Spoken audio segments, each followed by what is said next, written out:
This video is created for devotional and educational purposes only. The correct history, accessibility, and intended aspect of spirituality and devotion. We do not claim historical accuracy, and the content is presented to inspire spirituality and devotion. Our intention is not to hurt the sentiments of any individual, community, or religion. All visuals, music, and narration are either created, licensed, or transformed for devotional storytelling under fair use principles. If you are the rightful owner of any content and have concerns, please contact us. We will review and take appropriate action. Radhe Radhe. ये video सिर्फ भक्ति और educational मकसद से बनाया गया है। दिखाई गई कहानियां, किरदार और घटनाएं हिंदू धर्म ग्रंथों, पुराणों और पारंपरिक लोक कथाओं पर आधारित हैं। जैसा कि भक्ति साहित्य में बताया गया है, हम ऐतिहासिक सच्चाई का दावा नहीं करते हैं और कंटेंट आध्यात्मिक तौर भक्ति को बढ़ावा देने के लिए दिखाया गया है। हमारा मकसद किसी भी व्यक्ति, समुदाय या धर्म की भावनाओं को ठेस पहुंचाना नहीं है। सभी विजुअल्स, म्यूजिक और नरेशन या तो फेयर यूज प्रिंसिपल्स के तहत भक्ति कहानी कहने के लिए बनाए गए हैं, लाइसेंस्ड वाले हैं या बदले गए हैं। अगर आप किसी भी कंटेंट के असली मालिक हैं और आपको कोई चिंता है तो कृपया हमसे संपर्क करें। हम रिव्यू करेंगे और सही एक्शन लेंगे। राधे राधे। साक्षात्कार Rasik studio present Shri Radha Charitamrit episode 5 Braj मंडल देश दिखाओ रसिया। उस निकुंज वन में बैठे श्याम सुंदर आज अपने अश्रु पोंछ रहे थे। क्या हुआ? आप क्यों रो रहे हैं? श्री राधा रानी ने देखा। वो दौड़ पड़ी और अपने प्यारे को हृदय से लगाते हुए बोली, क्या हुआ? नहीं, कुछ नहीं। अपने आंसू पोंछ लिए श्याम सुंदर ने। मुझे नहीं बताओगे? कृष्ण के कपोल को चूमते हुए श्रीजी ने फिर पूछा। पर मैं भी तो जा रही हूं ना, मैं भी तो आपके साथ अवतार ले रही हूं। मुझे अब जाना होगा पृथ्वी पर अवतार लेने के लिए। मुझे अब जाना होगा। हां, पर हे राधे, मैं पहले जाऊंगा। तो क्या हुआ? पर आप रो क्यों रहे हो? तुम्हारा वियोग। हे राधिके, इस अवतार में संयोग वियोग की तरंगे निकलती रहेंगी। मेरा हृदय अभी से रो रहा है कि आपको मेरा वियोग 100 वर्ष का सहन करना पड़ेगा। पर प्यारे, संयोग में तो एक ही स्थान पर प्रियतम दिखाई देता है, पर वियोग में तो सर्वत्र, सभी जगह। मुझे पता है मेरा एक क्षण का वियोग भी आपको विचलित कर देता है, पर कोई बात नहीं, लीला ही तो है ये। हमारा वास्तव में कोई वियोग तो है नहीं, न होगा। इसलिए आप अब ये अश्रु बहाना बंद करो। और हां, कुछ सोचने लगी श्री राधा, फिर बोली, हां, मुझे ब्रज मंडल नहीं दिखाओगे? प्यारे, मुझे दर्शन करने हैं उस ब्रज के, जहां हम लोगों की केली होगी, जहां हम लोग विहार करेंगे। चलो उठो। श्री राधा रानी ने अपने प्राण श्याम सुंदर को उठाया और दोनों ब्रज मंडल देखने के लिए चल पड़े थे। श्री राधा चरित्र का गान करते हुए इन दिनों महर्षि शांडिल्य भाव में ही डूबे रहते हैं। वज्रनाभ को तो श्री राधा चरित्र के श्रवण ने ही देहातीत बना दिया है। हे वज्रनाभ, ब्रज का अर्थ होता है व्यापक और ब्रह्म का अर्थ भी होता है व्यापक, यानी ब्रह्म और ब्रज दोनों पर्याय ही हैं। इसको ऐसे समझो जैसे ब्रह्म ही ब्रज के रूप में पहले ही पृथ्वी पर अवतार ले चुका है। गलबहियां दिए युगल सरकार ब्रज मंडल देखने के लिए अंतरिक्ष में घूम रहे हैं। देवताओं ने जब युगल सरकार के दर्शन किए तो उनके आनंद का ठिकाना नहीं रहा। हमें भी ब्रज मंडल में जन्म लेने का सौभाग्य मिलना चाहिए। समस्त देवों की यही प्रार्थना शुरू हो गई थी। हे वज्रनाभ, इतना ही नहीं, ब्रह्मा, शंकर और स्वयं विष्णु भी यही प्रार्थना कर रहे थे।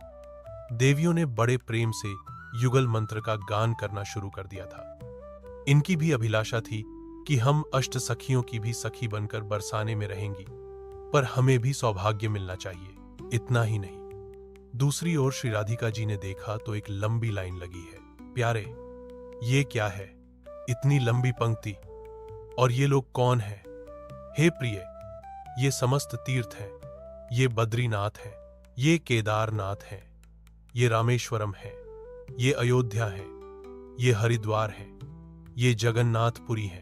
ये अनंत तीर्थ आपसे प्रार्थना करने आए हैं और इनकी प्रार्थना है कि बृहत सानुपुर बरसाना के आसपास ही हमें स्थान दिया जाए। तभी हमें भी आह्लादिनी का कृपा प्रसाद प्राप्त होता रहेगा। नहीं तो पापियों के पापों को धोते धोते ही हम उस प्रेमानंद से भी वंचित ही रहेंगे जो अब ब्रज की गलियों में बहने वाला है। उच्च स्वर से जगत का मंगल करने वाले युगल महामंत्र का सब गान करने लगे थे। मुस्कुराते हुए चारों ओर दृष्टिपात कर रही हैं आह्लादिनी श्री राधा रानी, और जिस ओर ये देख लेती हैं वो देवता या कोई तीर्थ भी हो, धन्य हो जाता है। और जय हो का उद्घोष करने लग जाता है। ब्रज मंडल का दर्शन करना है प्यारे। श्री राधा रानी की इच्छा अब यही है। हाँ तो चलो, मुस्कुराते हुए श्याम सुंदर ने कहा, और ब्रज मंडल कुछ क्षण में ही प्रकट हो गया। ये है ब्रज मंडल, देखो, श्याम सुंदर ने दिखाया। ये है यमुना। यमुना को देखते ही आनंदित हो उठी थीं श्री राधा रानी। और ये गिरिराज गोवर्धन और ये ब्रज की राजधानी मथुरा दृश्य जैसे प्रकट हो रहे थे। श्री राधा रानी सबका दर्शन करती हैं। हे राधे, ये देखो, महाराजा शूरसेन इनके यहाँ पुत्र हुआ है। वसुदेव नाम है इनका। मेरे यही पिता बनने वाले हैं। हाथ जोड़कर श्री राधा रानी ने प्रणाम किया नवजात वसुदेव जी को। और ये देखो, ये है मेरा गोकुल गांव। सुंदर है ना? हाँ, बहुत सुंदर है, श्री राधा रानी ने कहा। तमाल के अनेक वृक्ष हैं, मोरछली कदम्ब, नीम, पीपल और अनेक पुष्प की लताएं हैं। उनमें पुष्प खिले हैं। घने वन हैं मादक, सुगंध उन वन से आ रही है। प्यारे, देखो, गोकुल में भी बधाई चल रही है। यहां भी किसी का जन्म हुआ है। श्री राधा रानी आनंदित है। वो है पर्जन्य गोप। ये इस गांव के मुखिया हैं। इनके 8 पुत्र हो चुके। ये इनके 9वें पुत्र हैं। नंद गोप, मेरे नंद बाबा, मेरे बाबा, मेरे यही पिता हैं। हे श्री राधे, पर आपके पिता तो वसुदेव जी। पिता जन्म देने मात्र से नहीं बनते। जब तक उनका वात्सल्य पूर्ण रूप से पुत्र में बरस न जाए, तब तक पिता पिता नहीं, माता माता नहीं। नंद बाबा, इनका ही वात्सल्य मेरे ऊपर बरसेगा। श्री राधा रानी ने तुरंत अपना घूंघट खींच लिया था। ससुर जी जो है, और ये देखो, ये है आपका गांव बरसाना। श्याम सुंदर ने दिखाया। अपनी होने वाली जन्मभूमि को श्री राधिका जू ने प्रणाम किया था। पर प्यारे, यहां भी उत्सव चल रहा है।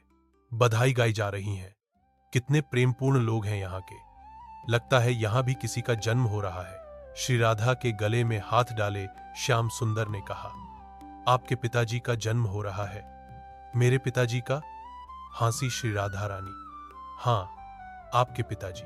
देखो मेरी प्रिय, वो जो भीड़ में बैठे हैं ना, पगड़ी बांधे, मूंछों में ताव दे रहे हैं, इनका नाम है महिभान। ये बहुत बड़े श्रीमंत हैं और शक्तिशाली भी बहुत हैं। इनके यहां ही आज पुत्र जन्मा है। आपके पिताजी वृषभान, सूर्यदेव के अवतार हैं ये। श्री कृष्ण ने कहा। इस बार दोनों युगलवर ने ही बरसाना धाम को प्रणाम किया था। हमें इसी बरसाना धाम के पास ही स्थान दिया जाए। बद्रीनाथ के अधिदैव आगे आए, उनके पीछे केदारनाथ भी थे। श्री राधा रानी मुस्कुराई। अच्छा, ठीक है। बरसाने के उत्तर दिशा की ओर बद्रीनाथ आपका निवास रहेगा। केदारनाथ को उनके पास में ही स्थान दे दिया था। बरसाने की रेणु रजकण में रामेश्वर धाम को स्थान मिला। यहाँ की गोपियां जहां चरण रखें, हरिद्वार वहीं बहे। श्री राधा रानी ने समस्त तीर्थों को प्रसन्न किया। फिर देवताओं की ओर देखते हुए बोली, हे देवों, तुम मथुरा में जन्म लोगे, फिर द्वारिका तक तुम ही श्री कृष्ण के साथ जाओगे। और देवियों, इन सब देवों की पत्नियां तुम ही बनकर जाओ। जय राधे, जय राधे राधे, जय राधे, जय श्री राधे। यही युगल संकीर्तन करते हुए सब देवता चले गए थे अपने अपने लोकों की ओर। हे आह्लादिनी, हे हरिप्रिय, हे कृष्णाकर्षिणी, हम तीनों देवों को भी कुछ स्थान मिले ब्रज में। हाथ जोड़कर ब्रह्मा, विष्णु, महेश ने प्रार्थना की।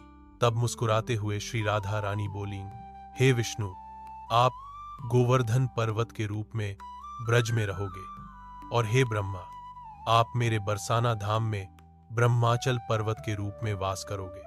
और हे शिव, नंदगांव में रुद्राचल पर्वत के रूप में आपका वास रहेगा। दिव्यातिदिव्य स्वरूपिणी श्री राधा रानी के माधुर्यपूर्ण वचन सुनकर तीनों देव आनंदित हुए और प्रार्थना करते हुए अपने अपने धाम चले गए थे।